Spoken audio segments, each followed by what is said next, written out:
Shalom, jemaat yang dikasihi Tuhan, selamat hari Minggu, selamat beribadah di rumah masing-masing.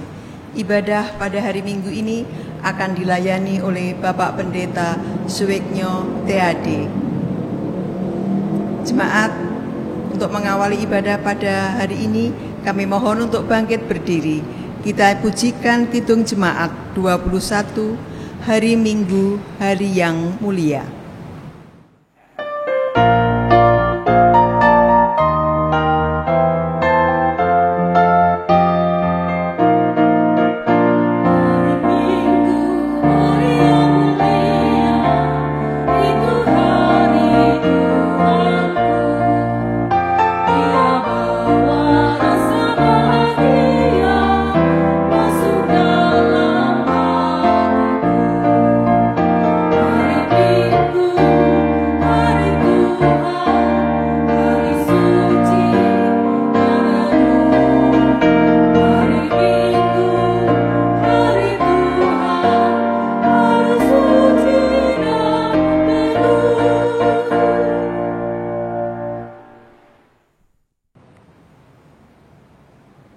Saudara, mari kita awali ibadah kita mengambil saat teduh. Sumber pertolongan kita dari Allah Bapa yang telah menciptakan langit dan bumi dan yang tidak pernah meninggalkan pekerjaan tangannya serta kekal kasih setianya. Anugerah dan damai sejahtera dari Allah Bapa dan Tuhan Yesus Kristus turunlah atas saudara sekalian. Amin. Silakan duduk, saudara-saudara. Mari kita bernyanyi dari Kidung Jemaat nomor 15.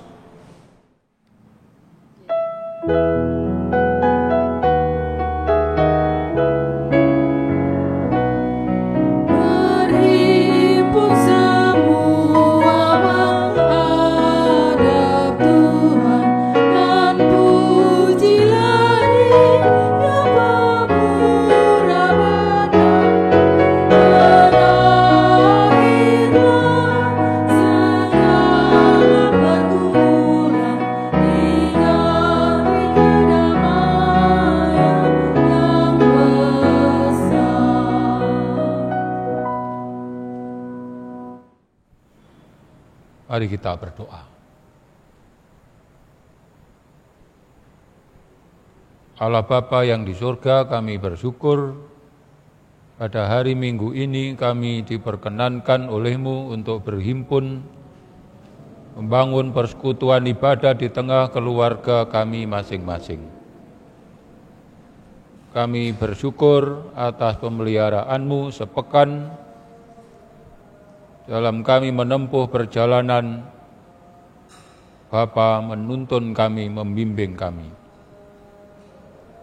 Kami mohon kiranya Sang Roh Kudus menerangi kami, agar pada hari perhentian penuh berkah pada hari ini, sungguh-sungguh kami mendapatkan perhentian yang penuh syukur sukacita di dalam keluarga kami.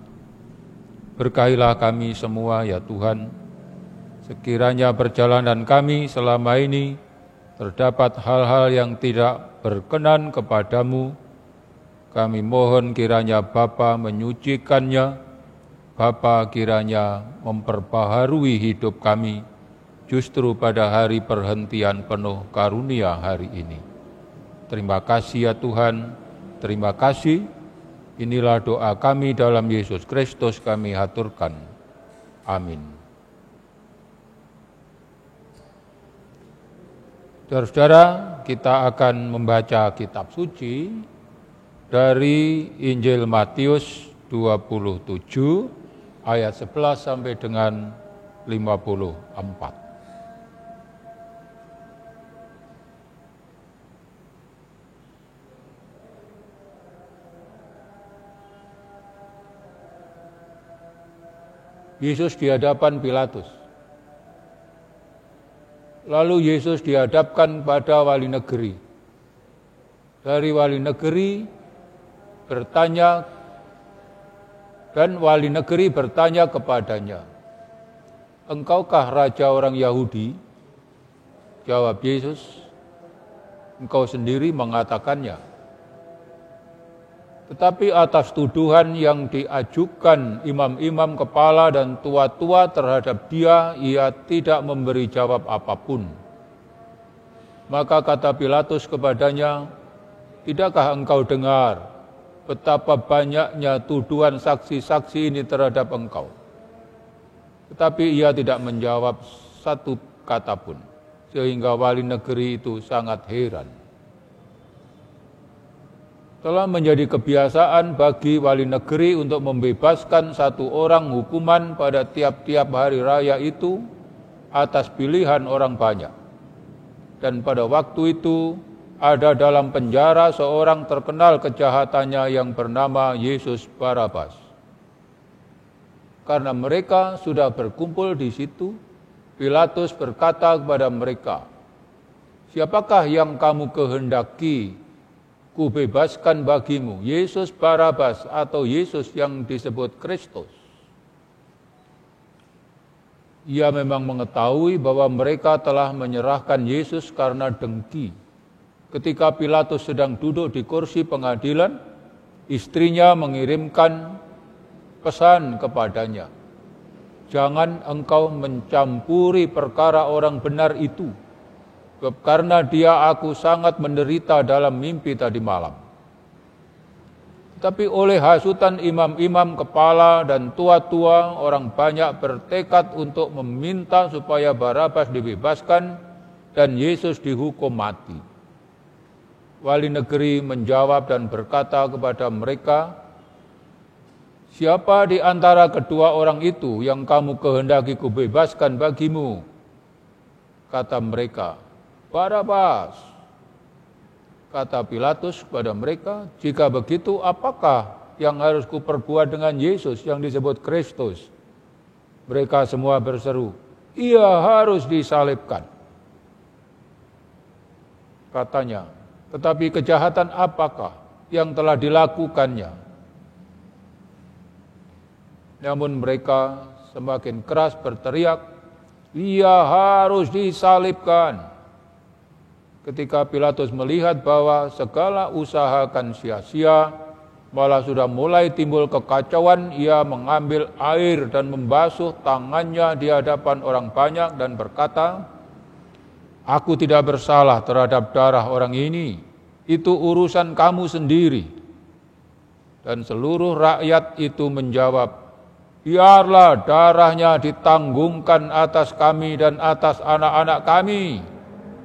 Lalu ia membebaskan Barabas bagi mereka, tapi Yesus disesahnya, lalu diserahkannya untuk disalibkan.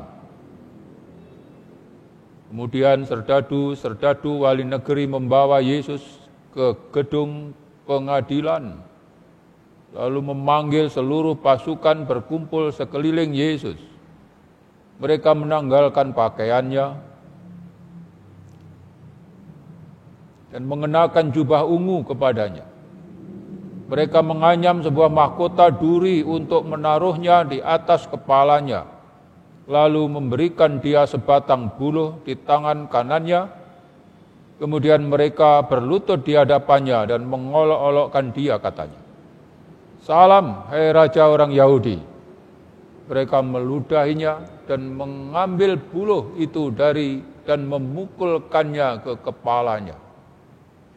Sudah mengolok-olokkan dia, mereka menanggalkan jubah itu daripadanya dan mengenakan pula pakaiannya kepadanya.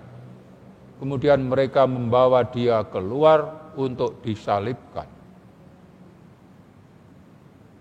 Ketika mereka berjalan keluar kota, mereka berjumpa dengan seorang dari Kirene yang bernama Simon. Orang itu mereka paksa untuk memikul salib Yesus. Maka sampailah mereka di suatu tempat yang bernama Golgota, artinya tempat tengkorak. Lalu mereka memberi dia minum anggur bercampur empedu. Setelah ia mengecapnya, ia tidak mau meminumnya. Sesudah menyalibkan dia, mereka membagi-bagi pakaiannya dengan membuang undi. Lalu mereka duduk di situ menjaga dia. Dan di atas kepalanya terpasang tulisan yang menyebut alasan mengapa ia dihukum. Inilah Yesus, Raja orang Yahudi. Bersama dengan dia disalibkan 2 orang penyamun, seorang di sebelah kanan dan seorang di sebelah kirinya. Orang-orang yang lewat di sana menghujat dia dan sambil menggelengkan kepala mereka berkata, "Hai, engkau yang mau merubuhkan bait suci dan mau membangunnya kembali dalam 3 hari. Selamatkanlah dirimu jikalau engkau anak Allah. Turunlah dari salib itu." Demikian juga imam-imam kepala bersama-sama ahli Taurat dan tua-tua mengolok-olokkan dia dan mereka berkata, "Orang lain ia selamatkan, tetapi dirinya sendiri tidak dapat ia selamatkan. Ia Raja Israel, baiklah ia turun dari salib itu dan kami akan percaya kepadanya. Ia menaruh harapannya pada Allah, baiklah Allah menyelamatkan dia, jikalau Allah berkenan kepadanya, karena ia telah berkata, aku adalah anak Allah." Bahkan penyamun-penyamun yang disalibkan bersama-sama dengan dia mencelanya demikian juga.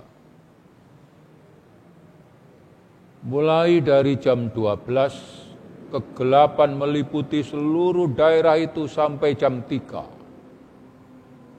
Kira-kira jam 3 berserulah Yesus dengan suara nyaring, "Eli, Eli, lama sabachthani." Artinya, "Allahku, Allahku, mengapa engkau meninggalkan aku?" Mendengar itu beberapa orang yang berdiri di situ berkata, "Ia memanggil Elia." Dan segeralah datang seorang dari mereka.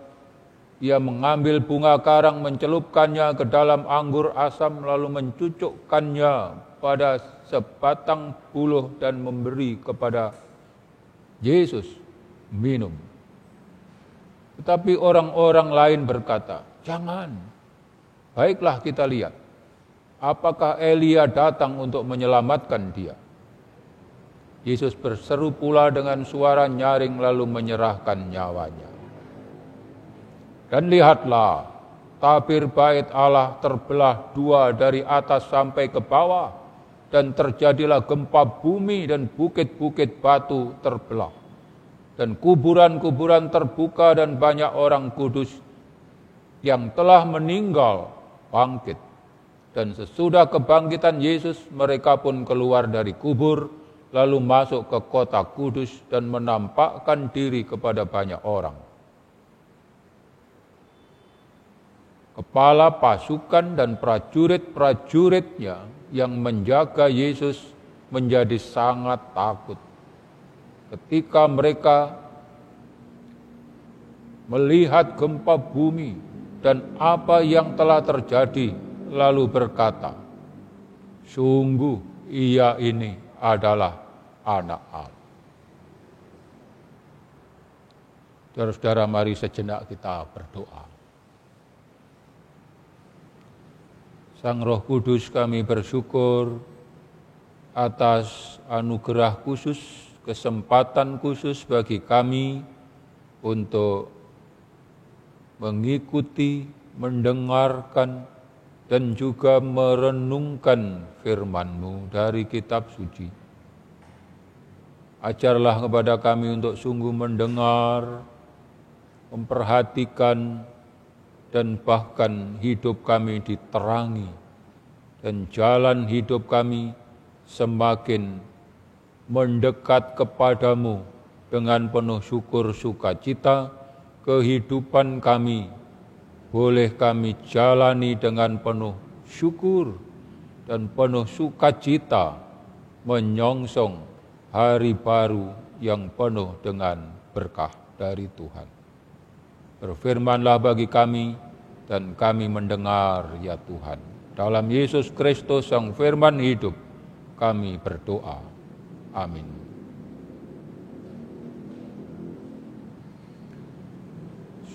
Saudara-saudara yang dikasihi oleh Tuhan, selamat hari Minggu, salam Patunggilan. Pada hari Minggu ini, renungan kita adalah tentang cinta yang utuh.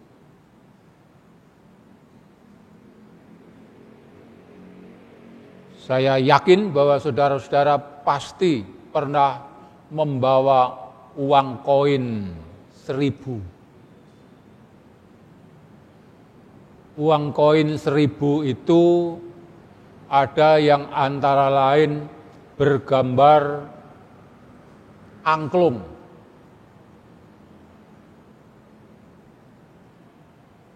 Pada gambar itu hanya gambar angklung. Dan tulisan Republik Indonesia dan seterusnya. Tapi tidak ada tulisan 1.000, tidak ada. Di baliknya ada. Di balik koin itu tertera di sana.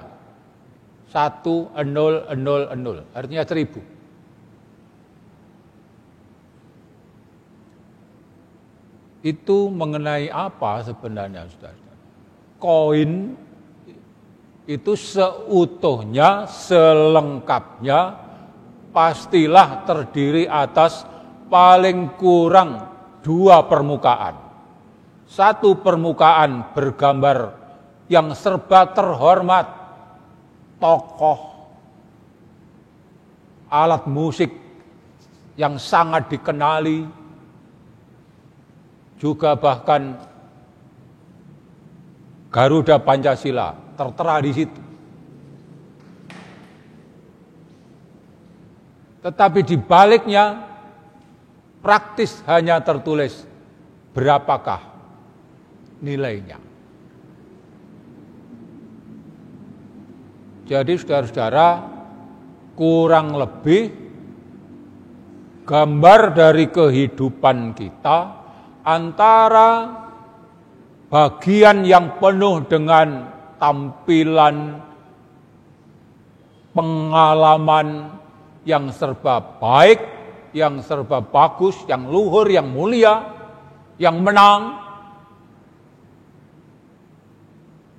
Di baliknya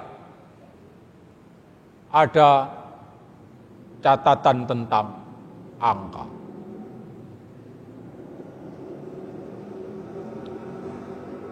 Ini sebenarnya menggambarkan tentang apa?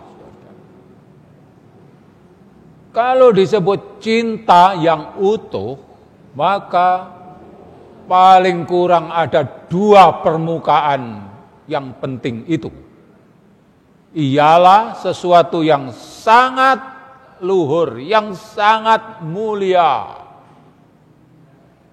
Dan yang lain adalah sesuatu yang sangat sehari-hari, sangat sederhana. Bacaan kita hari ini, saudara-saudara, tentang Yesus Kristus. Di dalam seluruh teks yang kita baca, itu disebutkan beberapa tadi itu. Yesus Kristus adalah seorang raja. Ayat 11 misalnya. Yesus Kristus adalah seorang anak Allah. Misalnya, yang juga disebutkan di ayat 54. Dia adalah orang benar, tanpa cacat, tanpa celah. Dan dia adalah seorang Mesias. Dalam penghayatan para pembaca Injil Matius sangat jelas. Mesias itu adalah raja di atas segala raja. Kuasanya, kewenangannya, otoritasnya melebihi seseorang siapapun yang disebut raja. Karena kekuasaannya itu sejak awal sampai akhir seluruh sejarah manusia. Dan bahkan pada akhir dari segalanya itu akan hadir seorang Mesias yang akan mengadili semuanya. Jadi seorang sangat berkuasa yang kuasanya, kewenangannya melintasi segala zaman. Itu Mesias. Ringkasnya, setiap dan semua gambar tentang seorang tokoh yang sangat hebat secara moral, yang sangat berkuasa secara politis, dialah Yesus Kristus.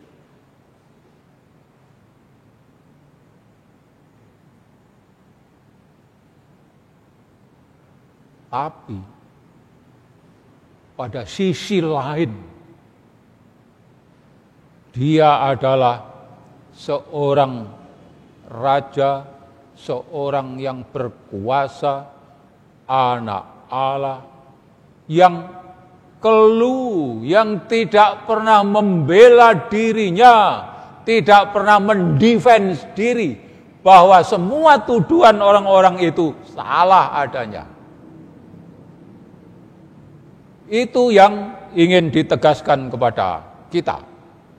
Jadi dengan begitu, saudara-saudara, kita lihat bahwa pada diri Yesus Kristus itu ada gambar segalanya yang serba hebat, serba luhur, serba mulia, serba pintar, melampaui siapapun.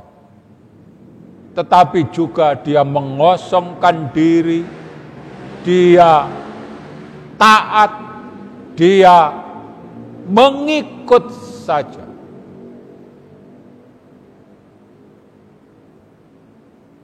Keduanya adalah kedua sisi dari koin cinta kekal yang disebut kita kenali sebagai agape. Nah, saudara-saudara, cinta yang utuh terdiri atas dua hal itu.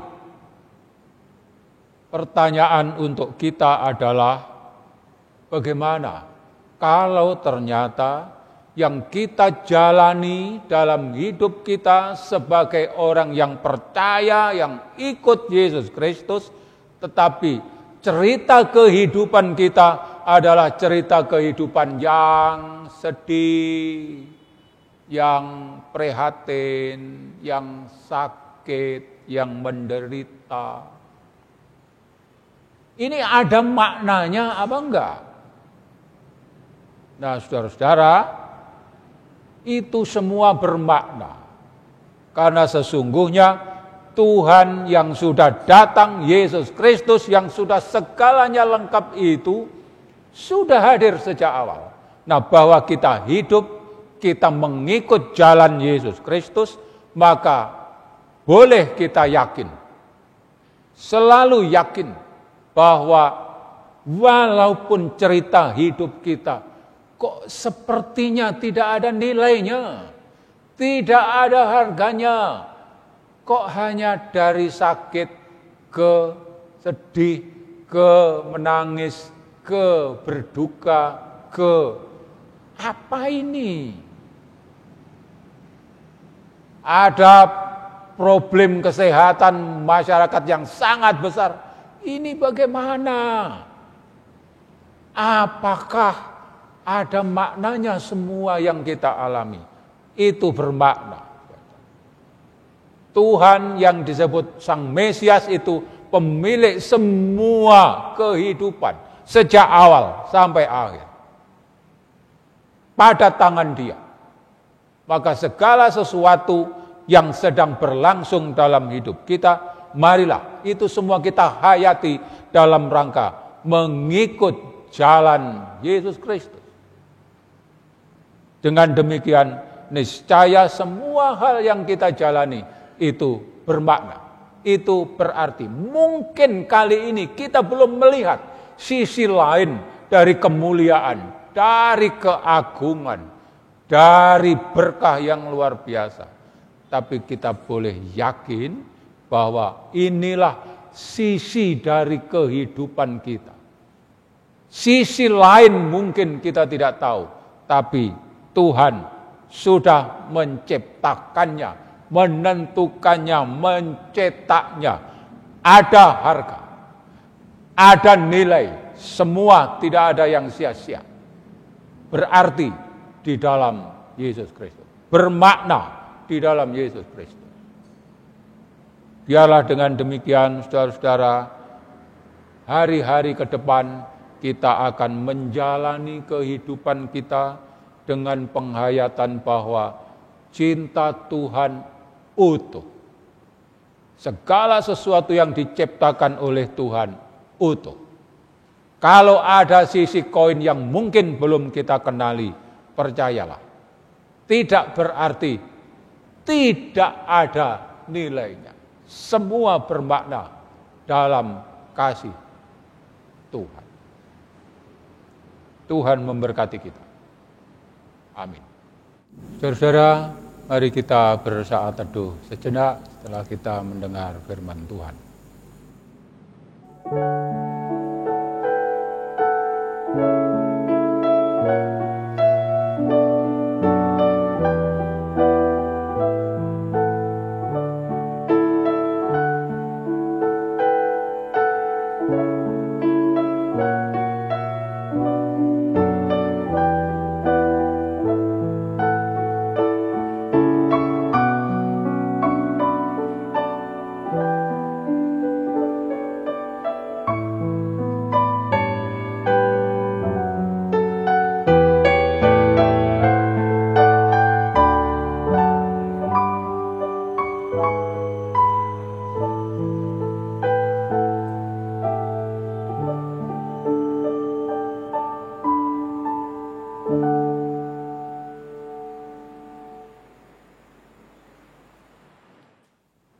Saudara-saudara, marilah kita mengungkapkan pengakuan iman kita, pengakuan iman rasuli.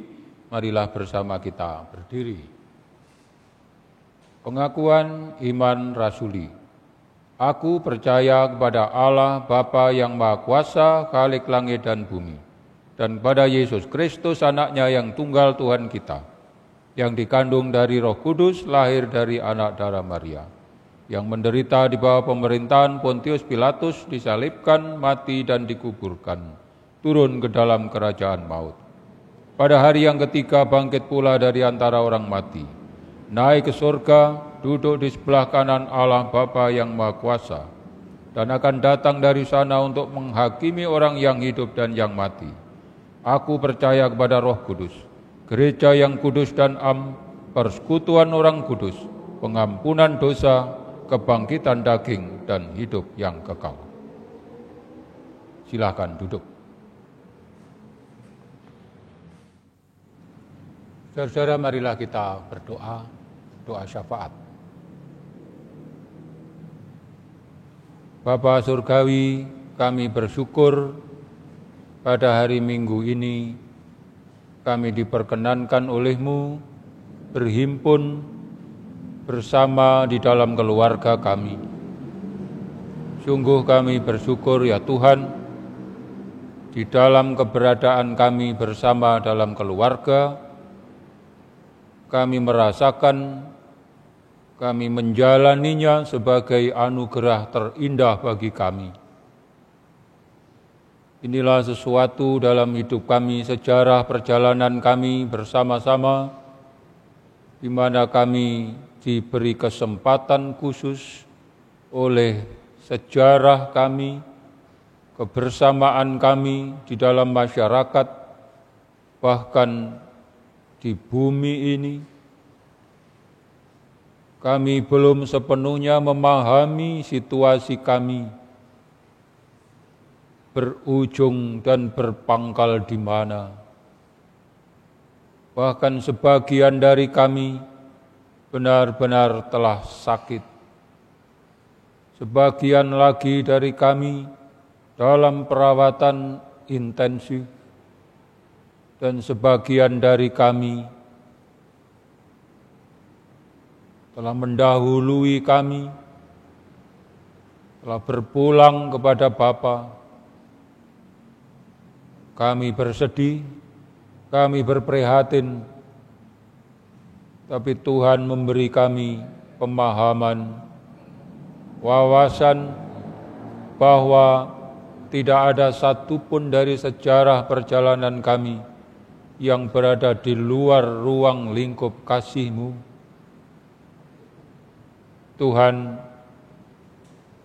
tolonglah kami dalam ketidakpahaman kami, tetap setia mengikuti jalan Tuhan.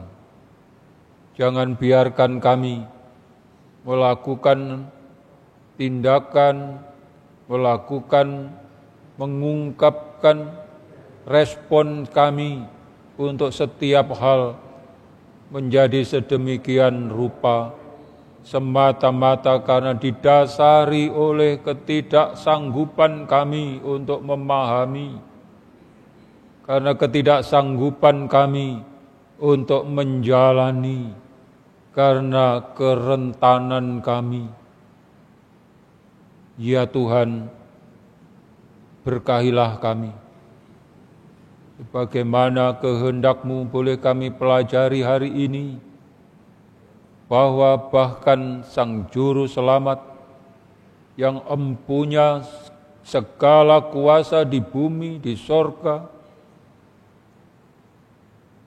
bahkan terlihat tak berdaya, seolah-olah tidak ada ide, tidak ada gagasan, tidak ada pemahaman untuk sekadar memberikan pencerahan. Tapi jalan itu ditempuh oleh Sang Juru Selamat Yesus Kristus. Dan jadikanlah kami umat-Mu yang dengan setia mengikuti jalan Sang Kristus, supaya kehidupan kami, bagaimanapun, apapun keadaan kami, boleh kami jalani bersama dengan-Mu. Karena kami tahu, kami yakin bahwa Tuhan berkenan hadir di dalam dunia yang serba rentan, yang kadang-kadang serba tidak jelas, namun di sanalah Tuhan hadir, membersamai kami yang sangat sering dibingungkan, dijadikan menderita, berduka, was-was, khawatir. Bahkan kami merasa begitu menderita karena tidak bisa keluar untuk sekedar memberikan pencerahan, memberikan gagasan jawaban mengapa semua terjadi dan bagaimana hal itu akan berakhir. Tuhan, berkahilah kami. Terutama perkenankan kami berdoa bagi saudara-saudara kami, para relawan yang mengupayakan berjuang begitu gigih, begitu kuat, namun kadang-kadang juga merasa frustrasi karena tantangan tidak menjadi semakin ringan. Tuhan, teduhkanlah kiranya, damaikan kiranya di dalam batin yang terdalam, bahwa apapun yang sedang diupayakan saudara-saudari kami di garda terdepan untuk menolong para pasien, untuk mendampingi orang-orang yang sedang galau karena divonis sakit, ya Tuhan, berkahilah mereka. Kami berdoa untuk para pemimpin di dalam masyarakat, pemimpin bangsa kami, negara kami. Ya Tuhan, tolonglah, berkahilah, supaya melalui mereka dan kebijakan yang ditempuhnya boleh semakin memberi kabar baik bagi kami semua. Ya Tuhan, tolonglah kami, berkahilah kami, Indonesia, berkahilah kami, warga di bumi ini. Tolonglah ya Tuhan, sanggupkanlah kami memahami, menghayati, mengamini bahwa di balik dari koin yang kami hadapi adalah kuasa Tuhan, kasih Tuhan, anugerah Tuhan. Tidak ada sesuatu pun yang berada di luar jangkauan-Mu, kasih-Mu. Berkahilah kami ya Tuhan. Jemaat di tempat kami yang juga berupaya untuk taat kepada para pemimpin kami, berkahilah kami ya Tuhan. Tolonglah kami, limpahkanlah kami dengan roh kasih sayang, pemahaman, saling mengerti satu terhadap yang lain. Dijauhkanlah kiranya kami dari segala kerisauan, kemarahan satu terhadap yang lain, semata-mata karena kami tidak mempunyai jawaban yang serba pasti. Tapi tolonglah kami ya Roh Kudus, berikan kiranya anugerah-Mu di dalam batin kami yang terdalam, bahwa segalanya bermakna di dalam Tuhan. Terima kasih Bapa, terima kasih. Inilah doa kami yang semua kami haturkan kepadamu dalam Yesus Kristus Tuhan kami, Juru Selamat kami yang mencintai kami, yang mengajar kami sekalian berdoa Bapa kami, sebagaimana kami lantunkan dalam syair kami.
Saudara-saudara yang kasih Tuhan, tibalah saatnya kita mengungkapkan syukur pada Tuhan berupa persembahan yang telah kita siapkan masing-masing. Sebelum kita akan mengumpulkan persembahan, marilah kita membaca sabda firman Tuhan yang terambil dari Roma 12 ayat 1 yang demikian bunyinya. Karena itu, saudara-saudara, demi kemurahan Allah, aku menasihatkan kamu supaya kamu mempersembahkan tubuhmu sebagai persembahan yang hidup, yang kudus, dan yang berkenan kepada Allah. Itu adalah ibadahmu yang sejati. Marilah kita mengumpulkan persembahan diiringi dengan kidung jemaat 450, hidup kita yang benar.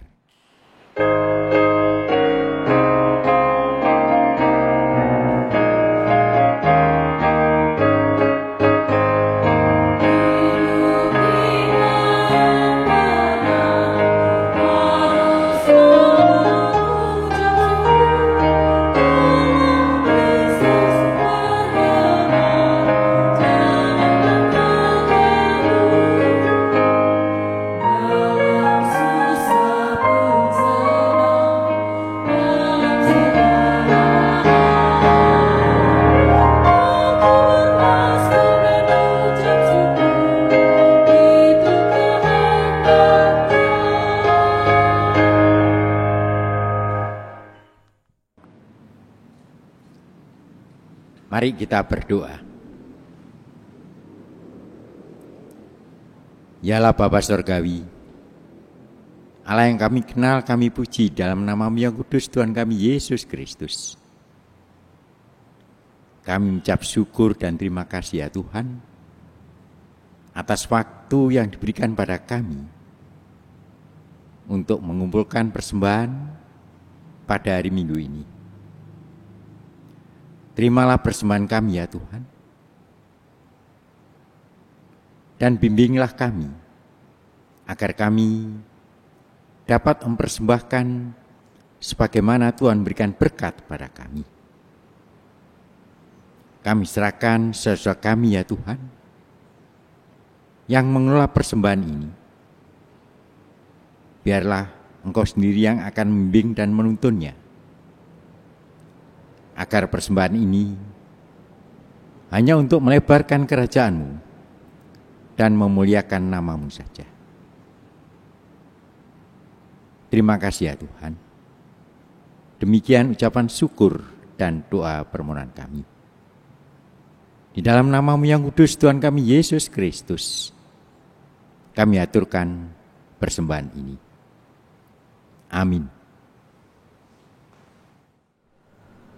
Saudara-saudara yang dikasihi Tuhan, kita sampai pada menjelang penghujung dari ibadah kita. Kita akan menerima berkah Tuhan. Tapi sebelumnya baiklah kita bernyanyi Kidung Jemaat nomor 408. Kita nyanyikan sambil kita berdiri.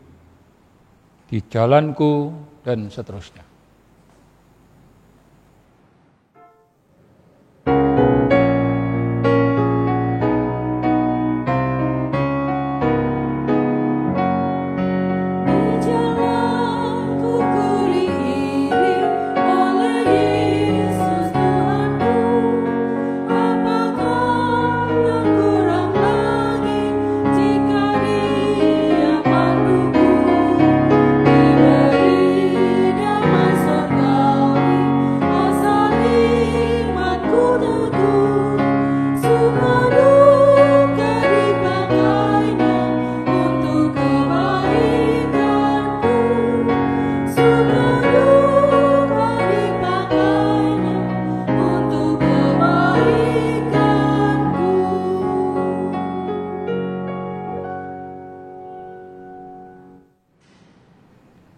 Saudara, kita akan memasuki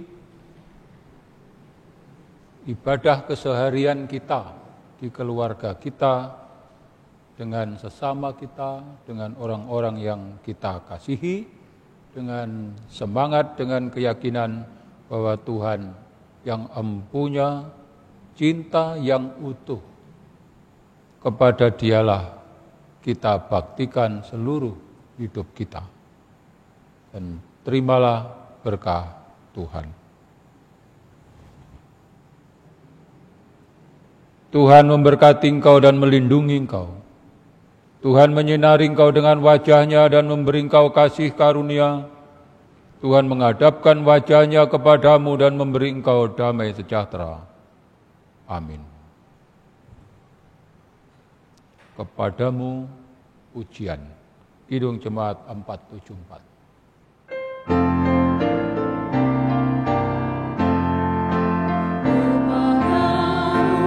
Puji-puji